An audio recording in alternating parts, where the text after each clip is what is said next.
Needless to say, Frederick Douglass did not have an easy life. In March in 1832, he had gone to be with a master by the name of Thomas Auld. Douglass and the rest of Auld's slaves were given little food to live off of. Douglass says it was one of the first times in more than 7 years he had been made to feel the gnawings of hunger. Throughout Douglass's stay, Auld had become a very religious man. However, instead of using this for good, he would repeat Bible verses while he was physically harming his slaves. Thomas had become fed up with Douglass and had sent him to live with Edward Covey for a year. Covey was known for shaping slaves to become the slaves their masters wanted them to be. Throughout Douglass's stay with Covey and Auld, he had come to realize the differences in the classes. The poor slave owners did not know how to care for a human and would give their slaves the very least to barely make it by. Although the wealthy slave owners did not treat them much better, they understood what they needed to do in order for their slaves to be okay and be able to continue working for them. Douglass saw that there needed to be a change, so he decided he was going to be the one to change it. Soapstone analysis. Subject: the progressive relationship between Douglass and Douglass's new master.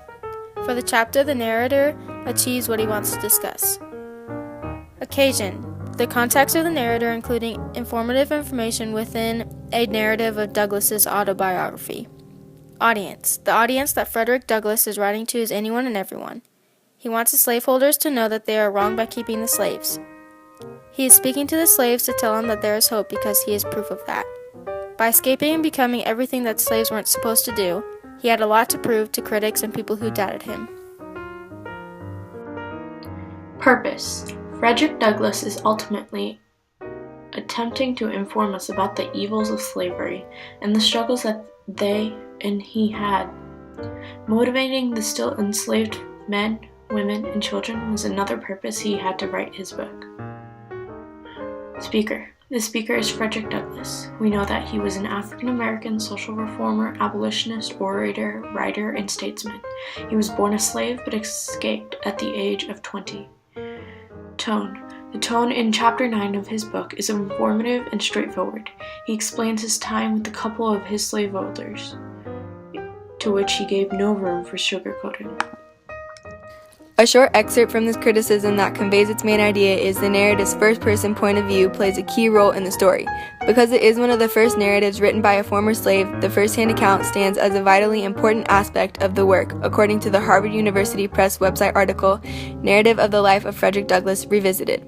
Douglass uses the fact that the narrative is told in first person to display his own intelligence and to refute arguments that slaves and African Americans in general were incapable of learning. We agree with our chosen literary criticism because we feel that this excerpt is showing that African Americans can be educated just as well, if not better, than everyone else.